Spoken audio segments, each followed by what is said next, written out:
Welcome to What the Religion, a journey beyond beliefs, where we delve into the profound mysteries of existence itself. I am your host, Maggie, and together we are embarking on a journey through the tapestry of the very complicated human belief system. If you are someone who is interested coming onto my show, whether you believe in the most outlandish of ideas or you really don't believe anything happens when we die and religion is just a hoax, please send me an email to whatthereligion@gmail.com. I think everyone has a story and I want to hear yours. And hey, if you want even more engagement, consider supporting me on Patreon. Every month I host a live stream where, well, we just kind of sit and chat. I usually will pull out my current religious book I'm reading and we can talk about it together, or we'll just talk about God, ghosts, or, really anything. Oh, and you also get a monthly sticker. If you don't want to send away 5 of your hard-earned cash, please follow me on TikTok for some bite-sized clips of behind the scenes of making this show and some other content that, well, I kind of just put up randomly. And well, that's it. Let's get back to the show. Okay, so I want to say a quick disclaimer before you listen to this podcast. Today we had on Antonia. Her daughter was there playing with my dog, running around the house, and also my partner decided to wash the clothes and then eat some pistachios near the end. We're all still learning here.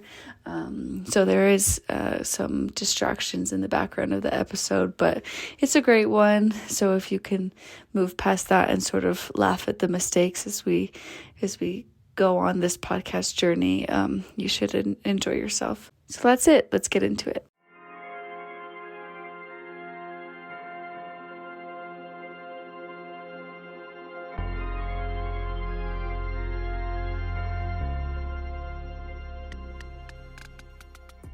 Welcome, Antonia, to the podcast. Thank you for the invite. Yes. Do you know what you're getting yourself into? Do you know what this is? No, I was told that I was going to answer some questions based on religion. No?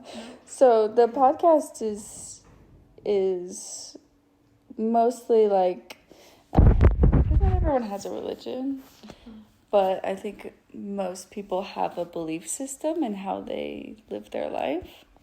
Okay. So it's mostly talking about your beliefs and how they evolved over your growing up and kind of what they are now.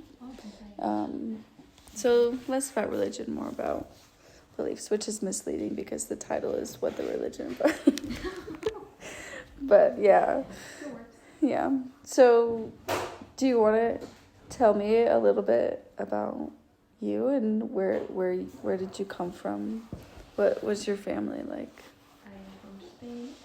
I was born in a big family. I live in Barcelona, which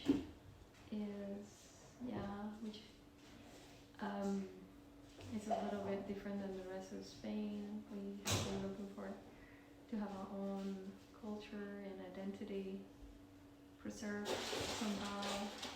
And I still feel up at this point that I want to do that. When I was raised, and that's the important point, is we were raised as being Christian. Spain has a big influence Of Christians? Christianity. That the better world is not this world. That you're supposed to. What does that mean? The better world is not this world. The world is like after this life, you get better place in somewhere. So it's focused on the afterlife? Yeah. Okay, so that would be Christianity based on, like, generally everyone believes that your actions have consequences. And therefore you have to act a certain way that is expected, as the Bible says. As in my situation, I was Mormon or LDS or later Day Saints.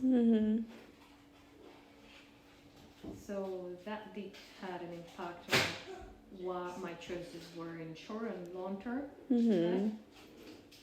Yeah. And some of them made me feel that I'm gonna waste some time of my life, and some others told me that I can appreciate why people might believe things.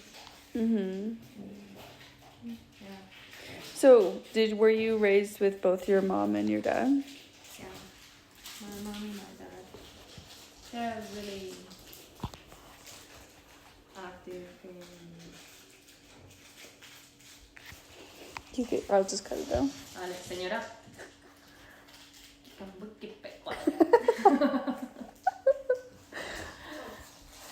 Just get it out. Do you want some help? No. You got it? What's he doing? He's trying to eat it. Probably he smells that. So, You were raised with both your mom and your my dad? mom was Catholic.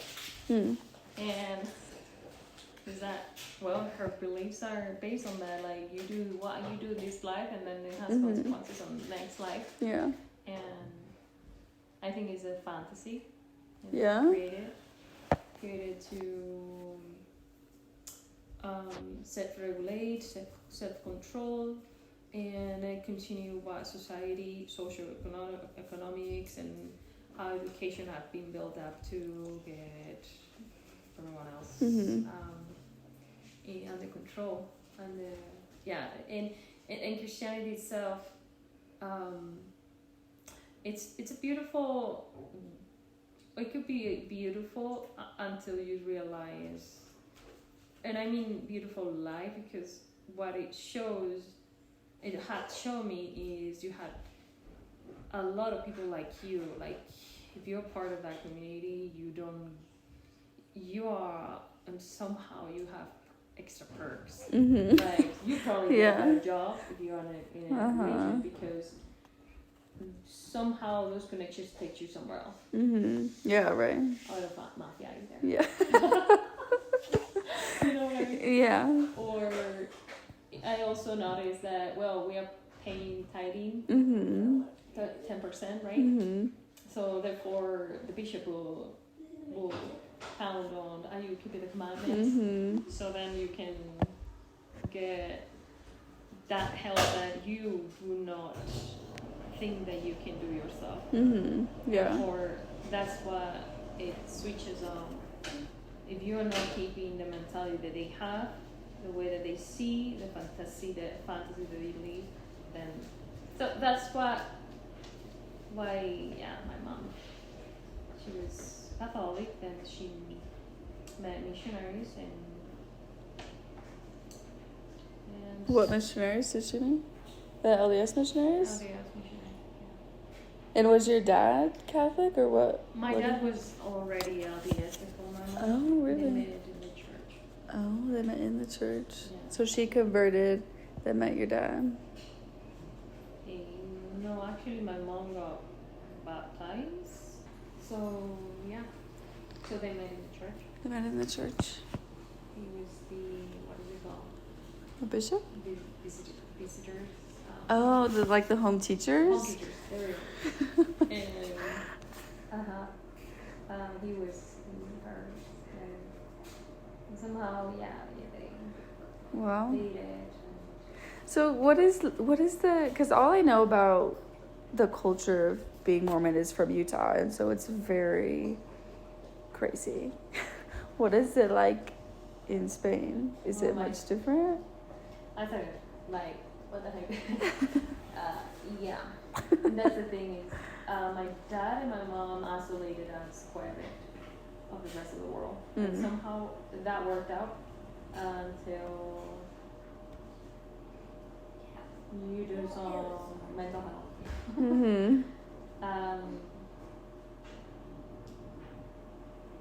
So, let's see.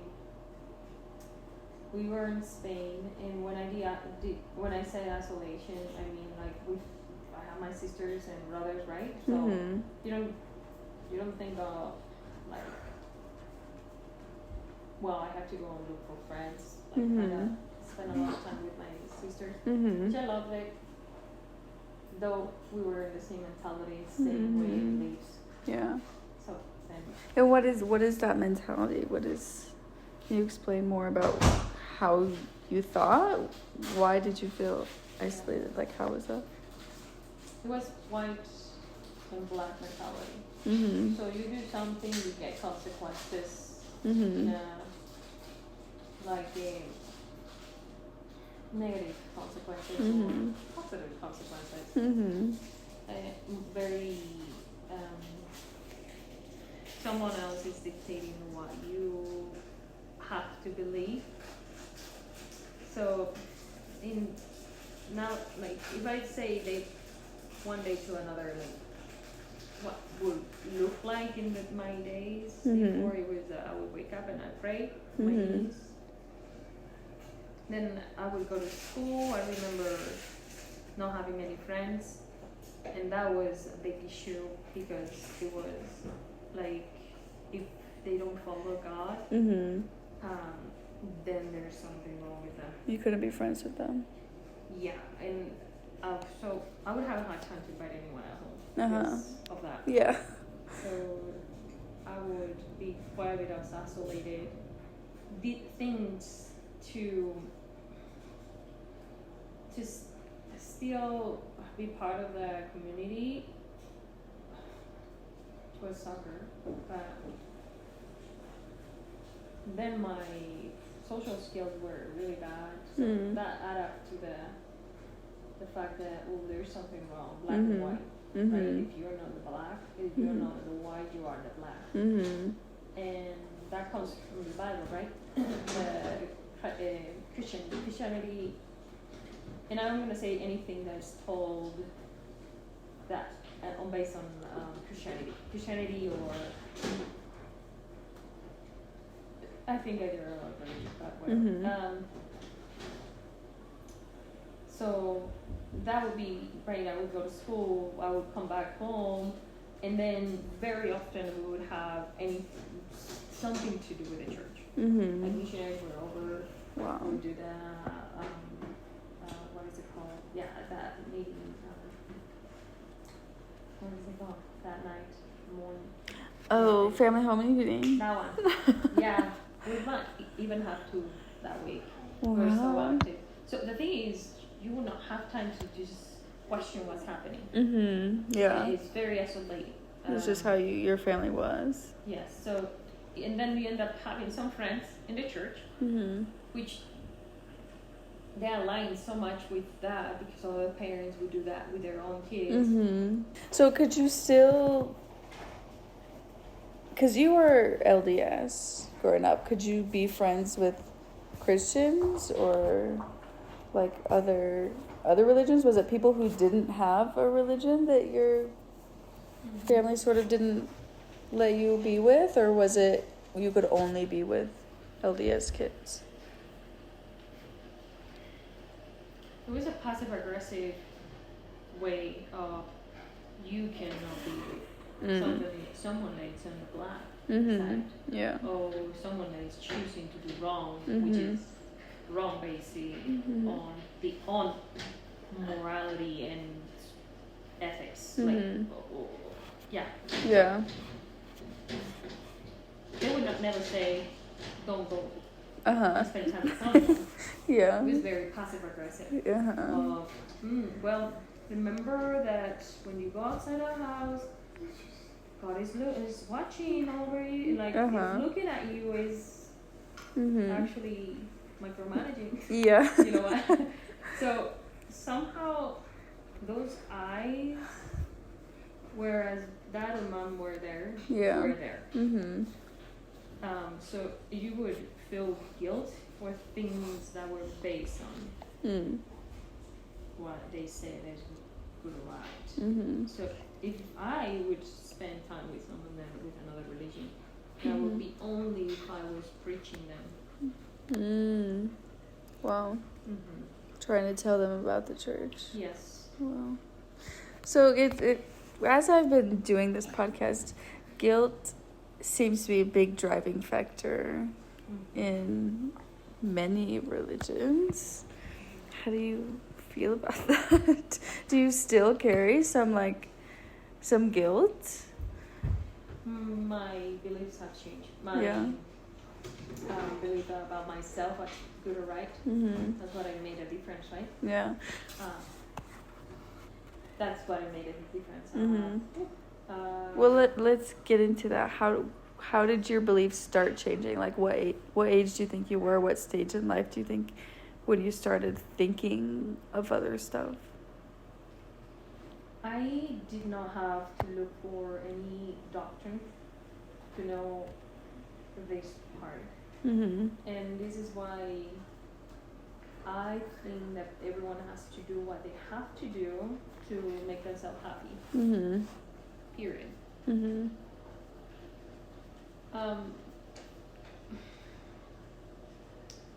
What changed at some point, I would say I was 32 around that time. It's pretty old, like older to leave Yeah. a religion, like a whole lifestyle, right? I was 32 and things add up like a domino effect. One thing went to another. I felt isolated one more time by my choices of not being active in the church, because I started to question what family is. And that was when I was getting divorced. And then family system. And then I questioned myself about love. And truly what that meant. And that came like down to I started not to feel guilt by not going to church, but I felt heavy and that didn't belong in the church around that time. Because when they were preaching about family and love was based on what they can control in others. They were like, yeah, we can love you to this point, but you have to make your changes. Like you have to change for me. Yeah. Like, I would see that in a more private way, let's say, that's the community, right, the church, but I would see that same thing in my family. And, well, my mom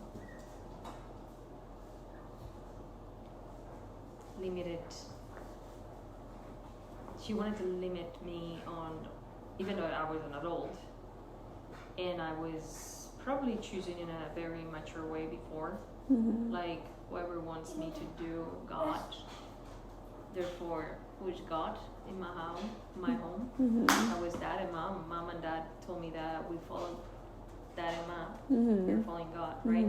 Not only that, then so going down the path is I questioned what was good for me was not aligned with what others were telling me.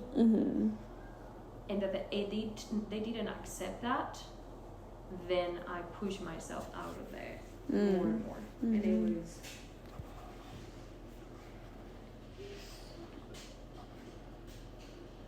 at that moment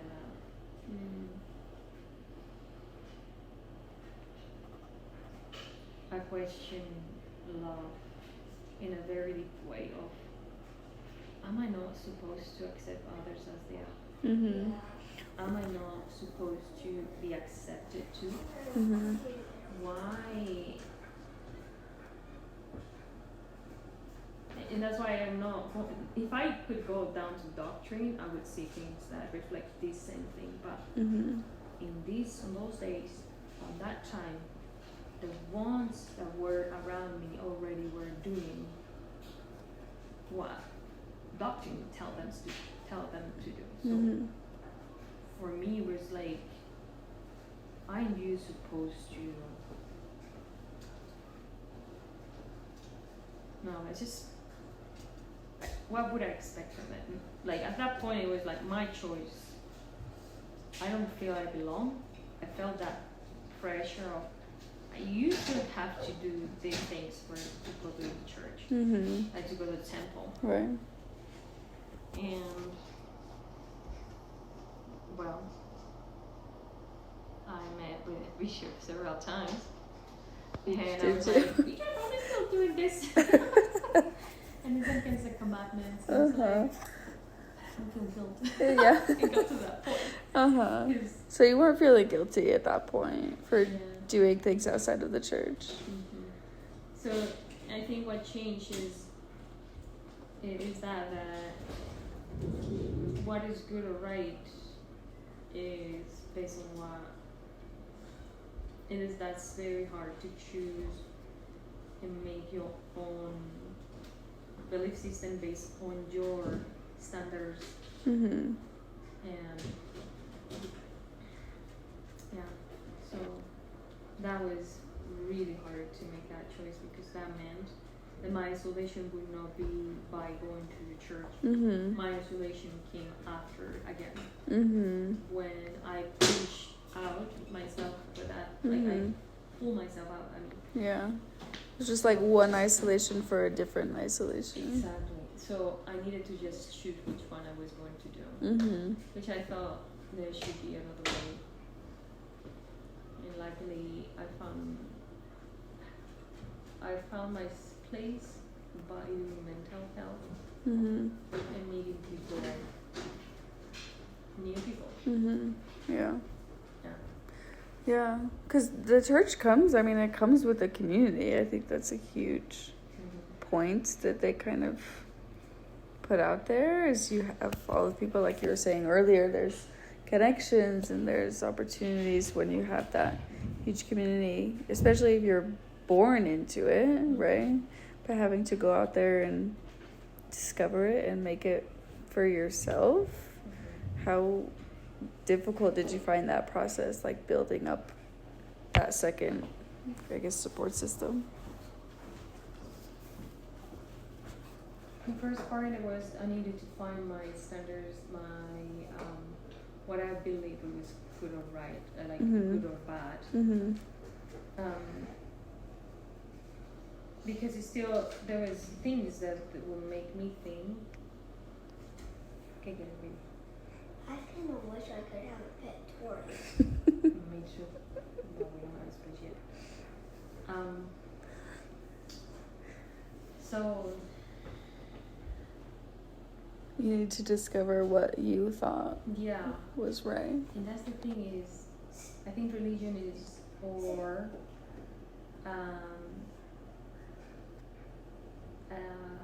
someone that you believe that can have answers for you, Mm-hmm. who you are, Mm. will create those kind of situations of you. It's like you feel like you want to drink water, Mm-hmm. but someone else tells you like, no, Mm-hmm. you shouldn't drink water. Yeah. You cannot own your body. You cannot own your mind. You cannot own your even beliefs. Mm-hmm. So that's a lot of power in someone else's. Yeah. And well, I do worry about like what is going to happen with. No, it's a lot of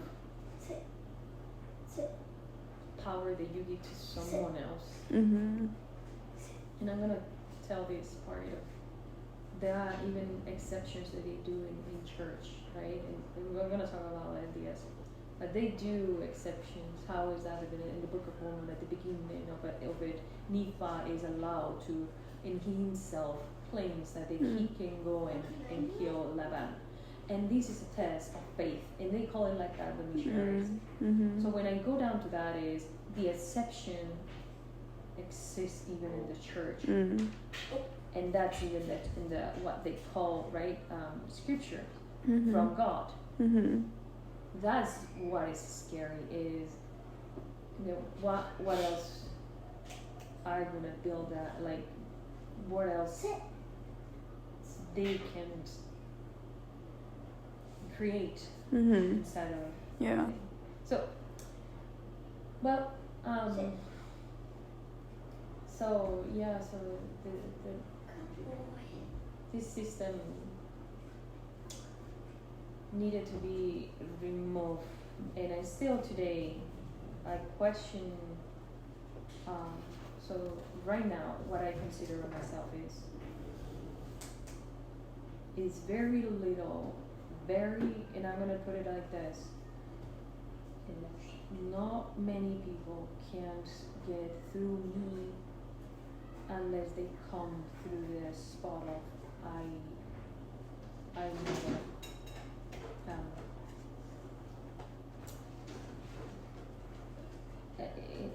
how could I say that with this is I don't believe that right now someone can manipulate me through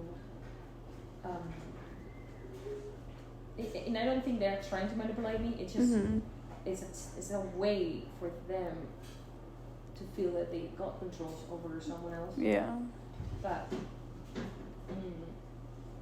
up at this point in my life, it's really hard that someone would tell me that I should not believe in many things that I've already read inside. Yeah.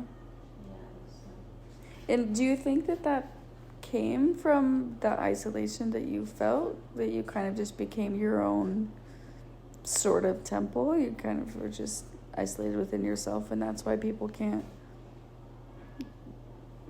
deter you from what you believe? Because it's based on how it affects me. It's not so much it's not so much of what other people need to think about me, right? Which is, you do that when you grow older and older. But even there's another layer on that. If I need to go down where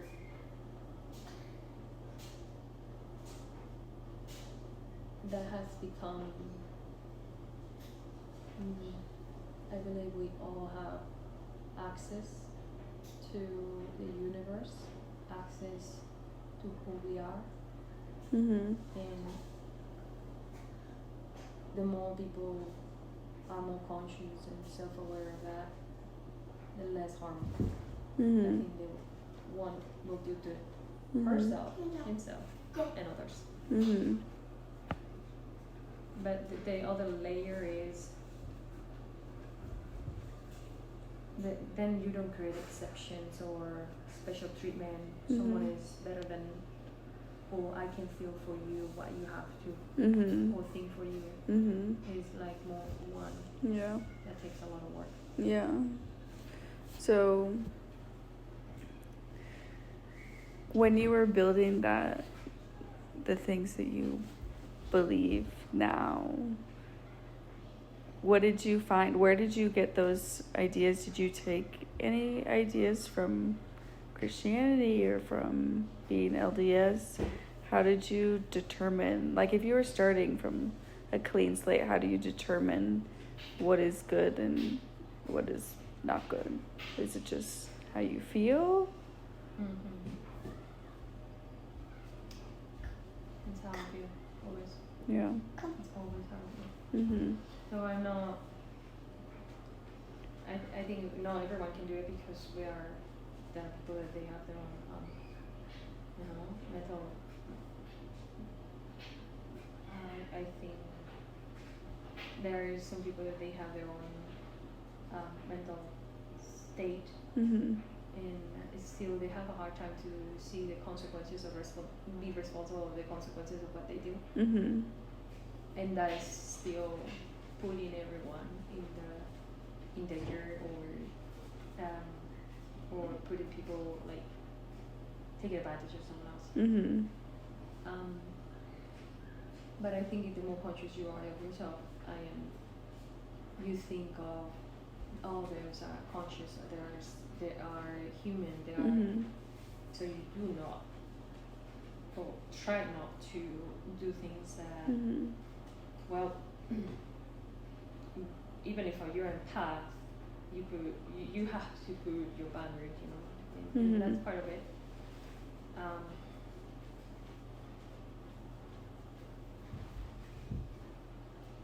I would never put a name on what I believe. It's me. That's all. Yeah. I don't think anyone has to follow the same way. And I'm more convinced of that because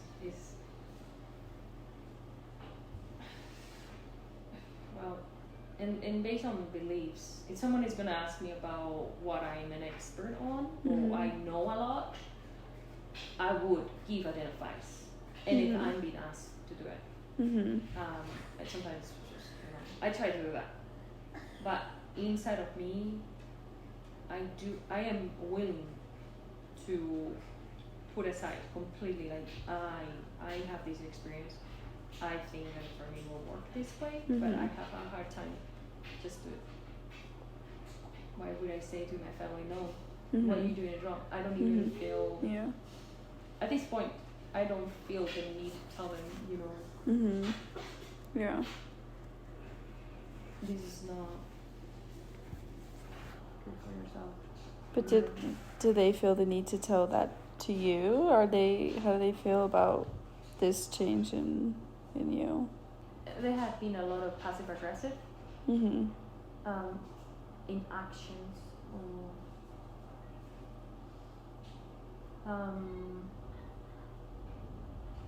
but never told me, like, only a sister told me I am confused, kind of, why you left, why you don't go to church, and I'm really confused about that. Though she opened up to give her a little bit of me, which is kind of weird, right?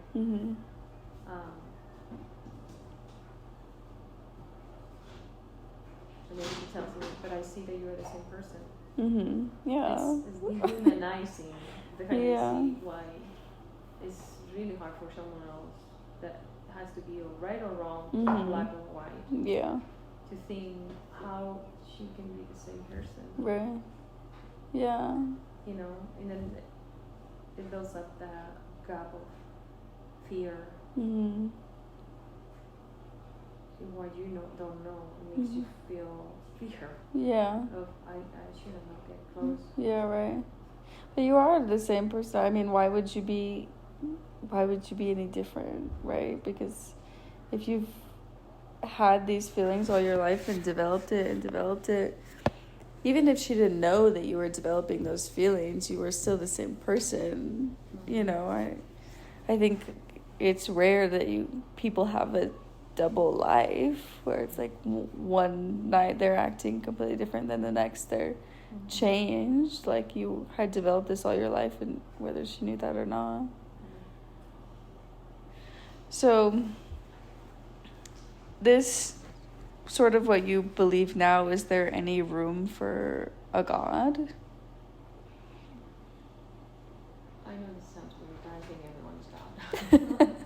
No, I don't think that sounds weird. Why do you say that? Because you have to enable it. That's what I think. I think you have to open. You have to be open to create your own Rest. secret place only for you. Nobody has to be there. Eyes, words, past, even ideas, future ideas.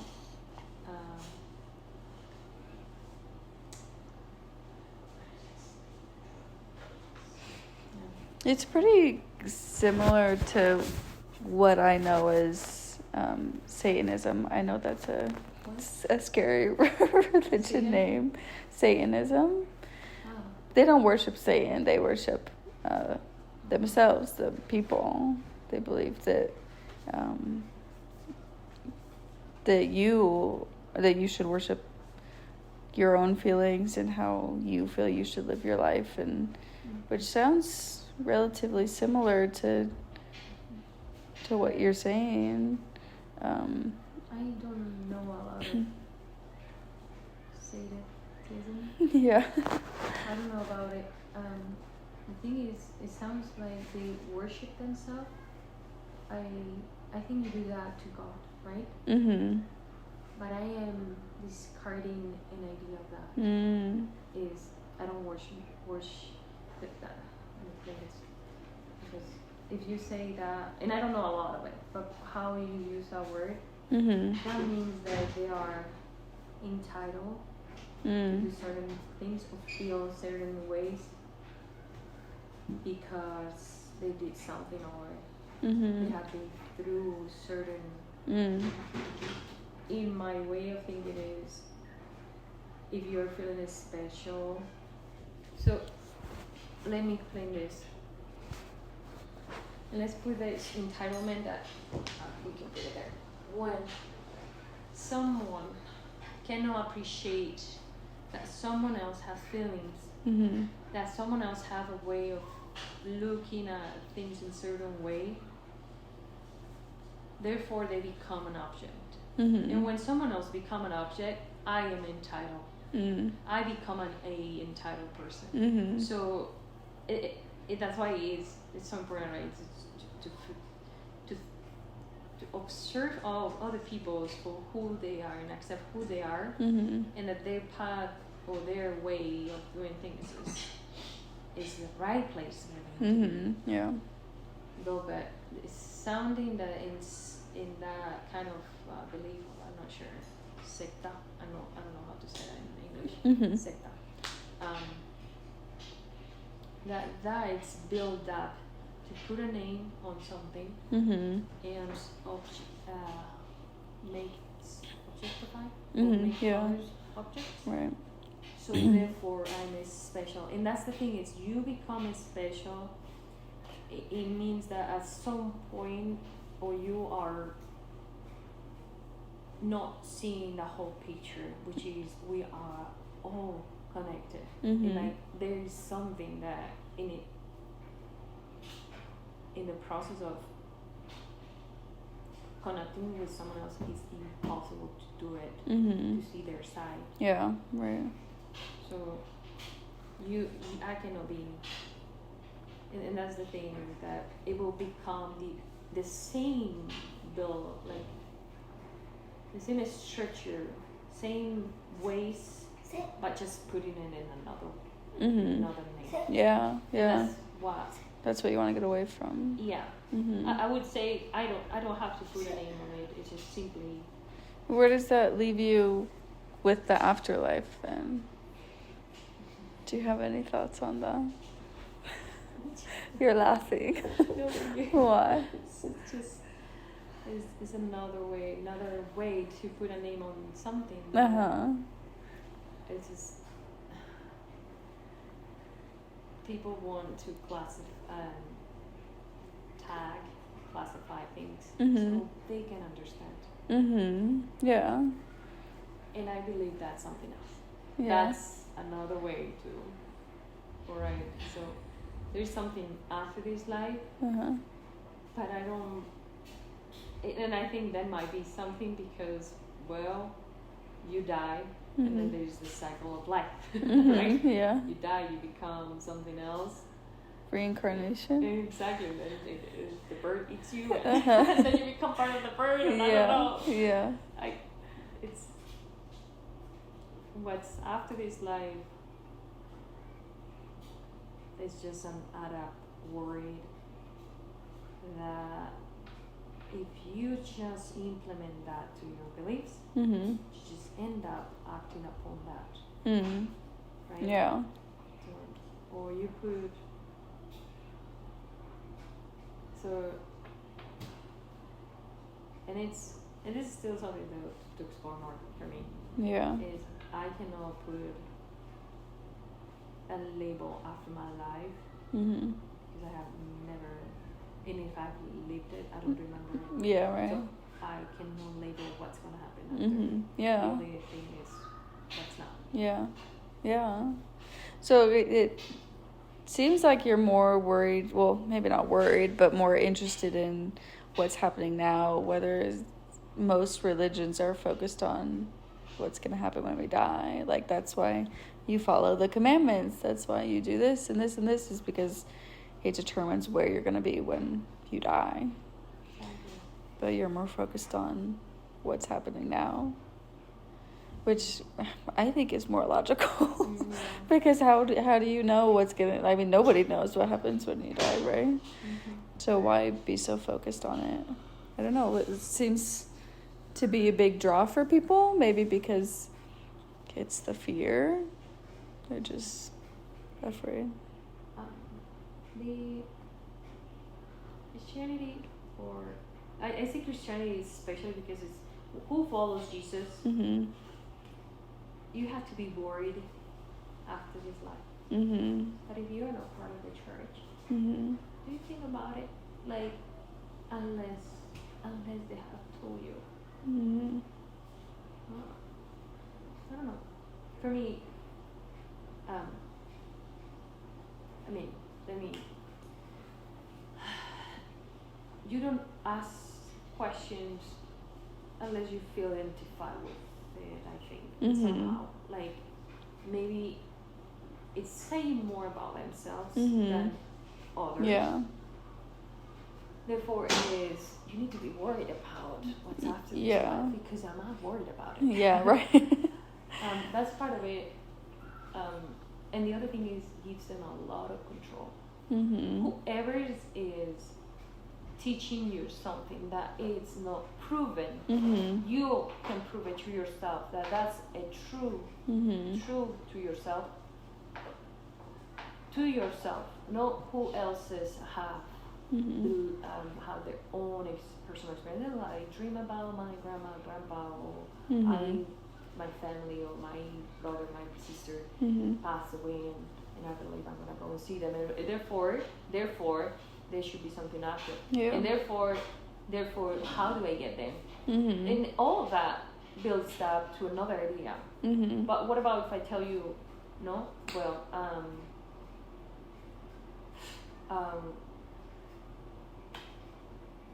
what would be a good example of this? So, if I tell you from the base of science, right? You become one thing to another, and you become one part of other.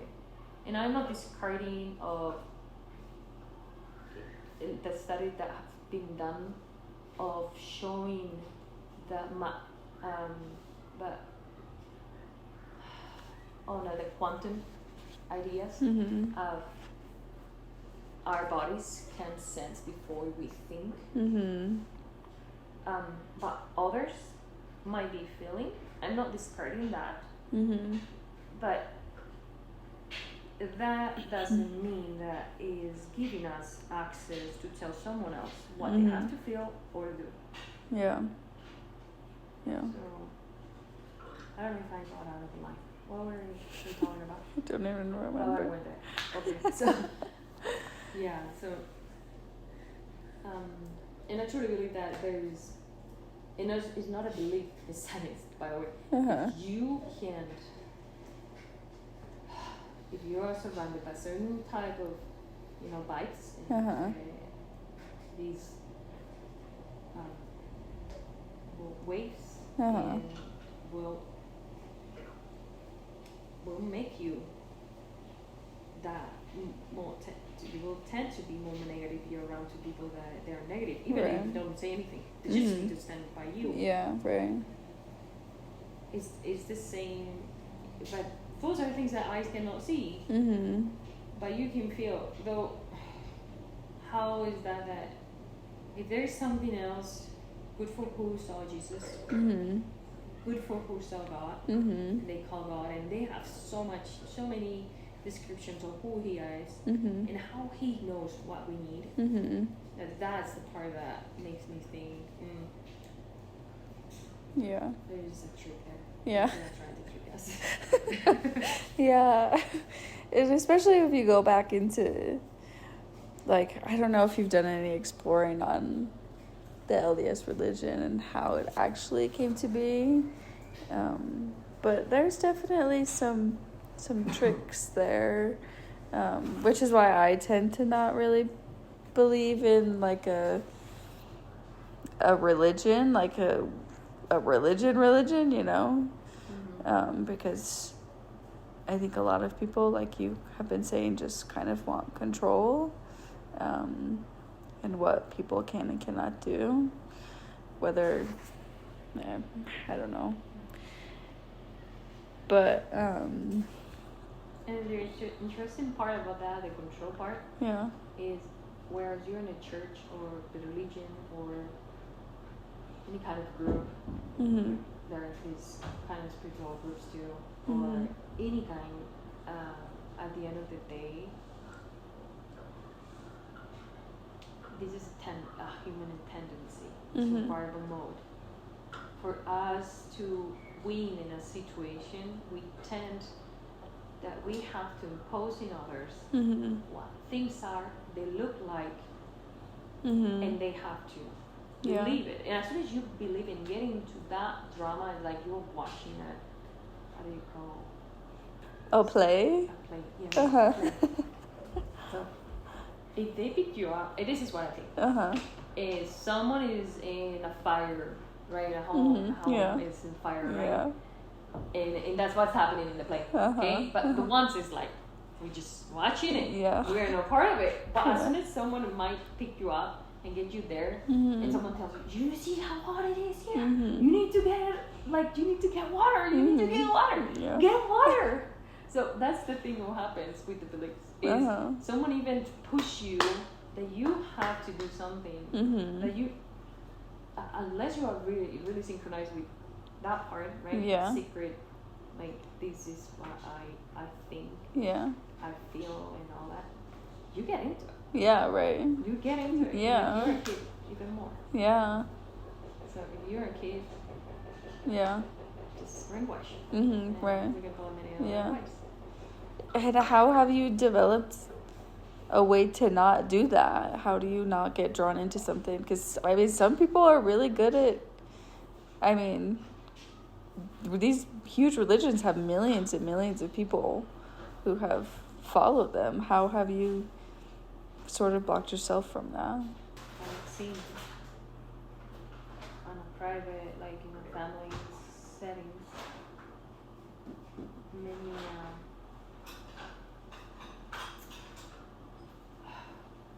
hard things. Like, it feels very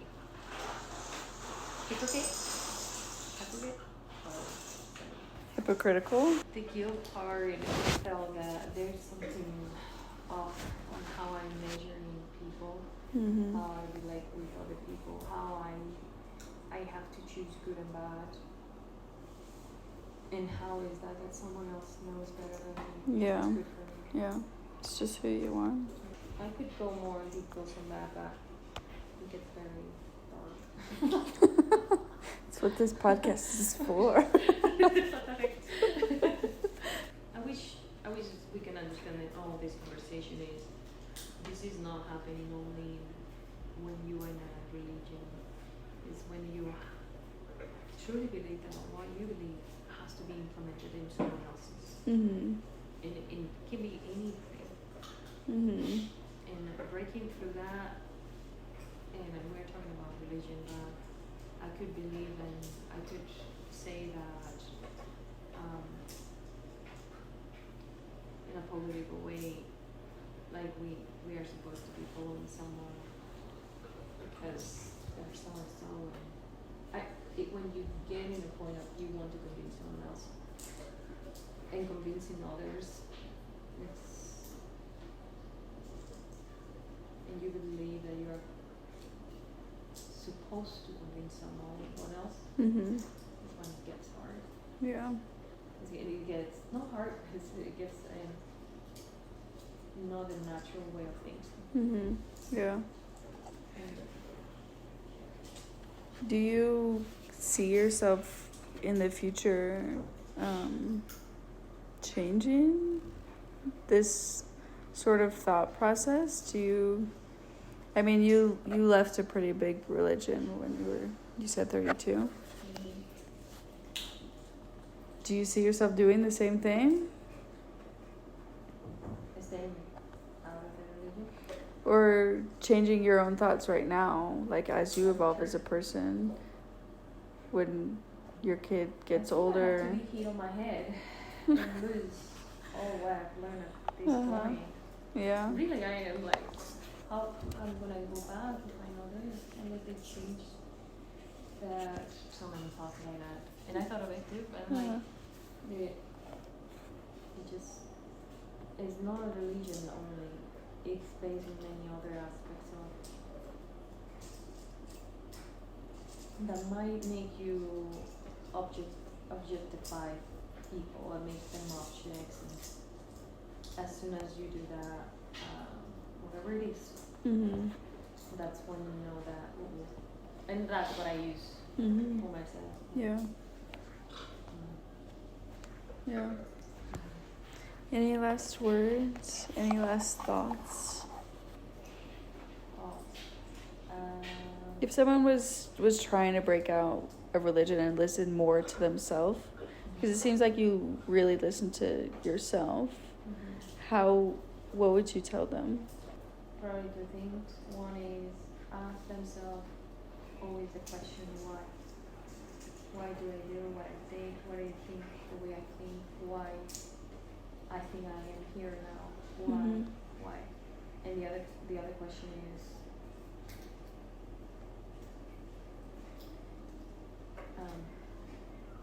the other thing is,